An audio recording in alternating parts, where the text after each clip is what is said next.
The queens enter the workroom, once again congratulating Alex on winning the challenge and Lorantis on surviving the lip sync. Alex gives a very enthusiastic thumbs up and thanks everyone, while Lorantis is much more reserved, thanking the queens for still supporting her. She offers Ginger sewing lessons when they have free time, to which Ginger excitedly agrees. It's a new day in the workroom, and after lip syncing for my life, it was a definite wake-up call. I'm extending that olive branch to the queens who I haven't been very approachable with, and we'll see where it takes me. The queens start to speculate on what the next challenge could be. Braceface hopes that she'll get to compete in a talent show, saying that she's been practicing her color guard routine and that she would love a chance to redeem herself from the dance challenge. Brittany laughs at Braceface's suggestion, saying that the only thing she guards are her big chompers. The queens begin to turn on Brittany, asking her why she's being so mean for no reason. Everyone is starting to get annoyed with Brittany's attitude. She's becoming fast enemies with the entire cast, and she's obviously trying to psych Braceface out, but it doesn't seem to be working that much. I'm proud of her for staying so strong. Most queens wouldn't be able to shake that sort of thing. The queens are interrupted by the TV, stopping the fight before it truly heats up. Here's the sitch, queens. I'm looking for a queen who can nail any task assigned to her. So for this week's mini challenge, you'll battle to see who can turn these boring acrylic nails into something truly drag-tastic. Your time starts now. The mini challenges may be a bit hectic, but some of them were really fun. My nails look so pretty, and I might even wear them outside of the show. Jade and La Cienega won the mini challenge. It's pretty ironic that Jade and I were the ones who were struggling to impress the judges in that first challenge. Now we're here winning a mini challenge together. Maybe I'll even join the winners club this week. For this week's Maxi Challenge, we're going to set the stage for one of the most highly anticipated stage shows of the decade. Shego, the Unauthorized Rusical. Good luck, and don't fuck it up. Finally, a chance to steal the spotlight from these other flops. It's time to let my star shine and do what I do best, and I'll do whatever it takes to win. When the queens look over the script, they all start to talk about what they want in terms of roles. Most queens settle on playing parts that will be better suited to their talents, but an argument starts to break out between Polly Pocket and Brittany over who gets to be Shego. Polly says that she's got a good singing voice, and could do the main role justice if she were put into the position. Brittany refuses, saying that she's the star, and the star deserves the best role. Not wanting to get into another argument, Polly relinquishes the role to Brittany. Everybody's come to terms with the fact that we won't get anything done unless Brittany gets her way. I hate to give in to her antics, but I don't want to argue all day and get nothing memorized. Brittany's really starting to piss me off. I decided to take on the role of the main bad guy in the musical, just so that I could take out some of my frustrations on that stage. Hopefully Kim and Monique will look the other way if I accidentally slap her during the big fight scene. Hee hee. The queens assign themselves the roles as follows. Brittany will be playing Shego. Mrs. Potato Head will be playing Dr. Draken. Daisy will be playing DNA Me. Braceface will be playing Electronique. Jade will be playing Monkey Fist. Alex and La Cienega will be playing the We Go twins. Ginger will be playing Me Go. Polly Pocket will be playing He Go. Judy Jetson will be playing Senor Senior Senior. And Lorantis will be playing Senor Senior Junior. La Cienega and I agree that, since we're committed to trusting each other, we take on the role of the twins. It's a smaller role, but if we work well together, we might just steal the show from the headliners. As the queens continue to rehearse the script, Brittany begins to talk over other people when they're doing their solos, continuing to upset the queens. Eventually, Mrs. Potato Head snaps, saying that Brittany does a lot of arrogant talking for someone who's so unprofessional, egotistical, annoying, and overall bitchy to everyone else, whether or not they deserve it. Brittany gets angry at Mrs. Potato Head, asking her who she thinks she is talking to her like that.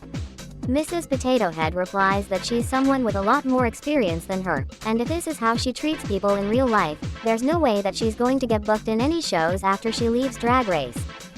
Brittany reminds me of the queens who think they're hot stuff when they first step onto the scene. Just because you have a high opinion of yourself doesn't mean that you're successful or better than anyone else. I've seen it before, and they usually burn their bridges with their behavior. We're entertainers first and foremost, not the Queen of England. Sit down, be humble. As the queens finish preparations for the Rusical, tensions are still high after the argument between Brittany and Mrs. Potato Head. Laurantis tries to diffuse the tension and tells the queens that no matter what happens out there, the important thing is that they all should make a performance that will be remembered, and that they don't want to make a train wreck of a Rusical, otherwise they might all have to lip sync for their lives. Braceface agrees, jokingly saying that she doesn't want to have to send multiple people home. The queens laugh and start to lighten up. Laurantis and Braceface are definitely sweet, trying to make us all feel better after being treated like trash the entire week. I know that even if Brittany's got the main role, I have enough personality to make any role shine, no matter how small. Daisy slayed the challenge. Polly Pocket, Jade, and Brittany had a great performance. I actually surprised myself this week. Even in a smaller role, I was able to hold my own on that stage, and I noticed the judges' eyes kept coming back to me during my lines. But Daisy completely stole the show. I didn't realize how funny she could be in a role like that. Laurantis, Ginger, Alex, Mrs. Potato Head, and La Cienega had a good performance. I'd like to think that I performed fairly well. Everyone was able to work well with each other, but it was very obvious that some roles were more heavily favored than others. I don't think that I'll be winning this week, again. Judy Jetson had a bad performance. Braceface flopped the challenge. Well, I tried my best with what I was given, but there's not much you can do playing some old man on stage. I'm not too sure if I'll be getting the warmest reception from the judges tonight. I thought I had everything down, and then when the time came, I felt myself freeze up and forgot my lines. I can't believe how badly I struggled with this challenge. No amount of acting lessons could have redeemed that performance. Welcome to the main stage of Drag Race Toontown. Let's welcome our judges. First, our resident panelist, my best friend, it's Monique. And our guest judge, Hollywood hitmaker and musical legend, from the region of Sinnoh, it's Chatot. Now let the judging commence.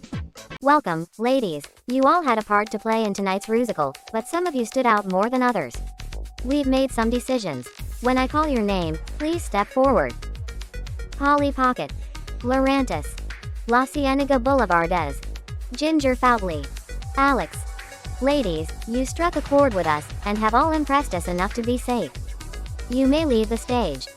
I'm starting to get a little frustrated that I'm the only queen who hasn't gotten any judges' critiques yet.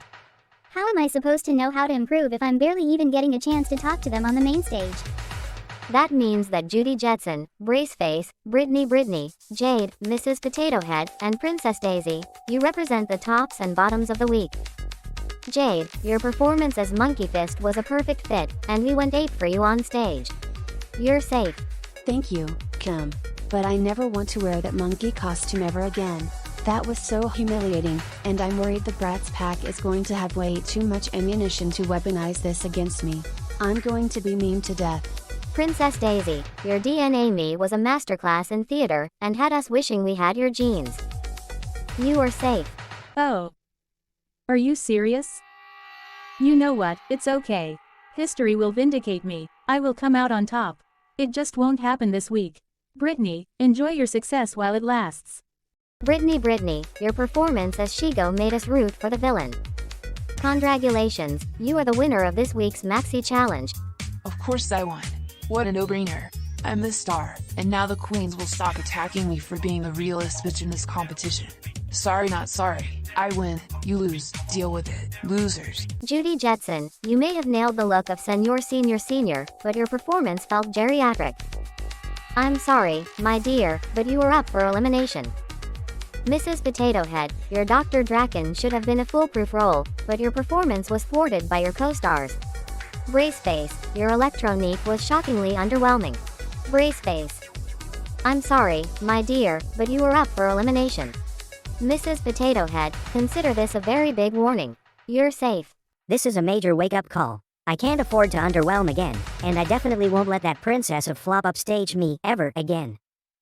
Two queens stand before me. Ladies, prior to tonight, you were asked to prepare a lip-sync performance to Wide Awake by Katy Perry.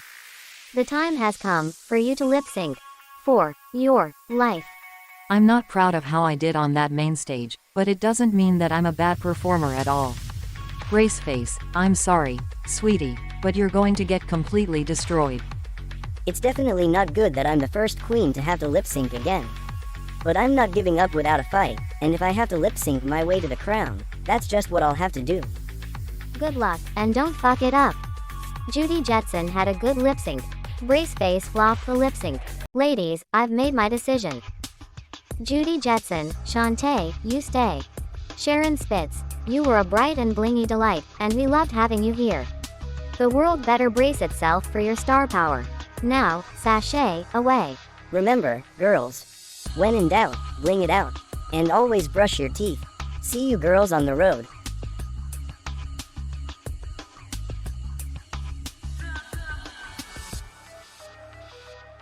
This is Untucked. The queens enter untucked, most of whom are very upset over how the judging went on the main stage. When Brittany asks the queens why they haven't congratulated her yet, Judy Jetson glares at her and says that she should have been in the bottom with her, due to her unprofessional attitude. She goes even further to say that Daisy should have won, and Polly should have been in the top with her and Jade. The other queens agree, saying that Brittany only won because she was the lead role. The argument starts to get more intense, with Brittany throwing a tantrum and saying that all of the queens are just jealous because she has a win and they don't.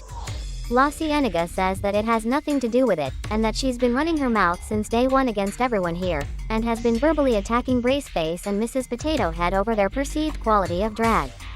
Jade agrees, and says that Brittany is pushing everybody else away from her, and it's going to bite her when she least expects it. Laurantis chimes in, saying that she needs to humble herself a little, otherwise she's going to pay dearly for it. Brittany ignores the rest of the girls and walks off. Hey, squirrel friend. When one video ends, just open up another one. It's called binge viewing. Go ahead. I support you. If that's how these girls perform on stage, I think their shows are going to be a complete pile of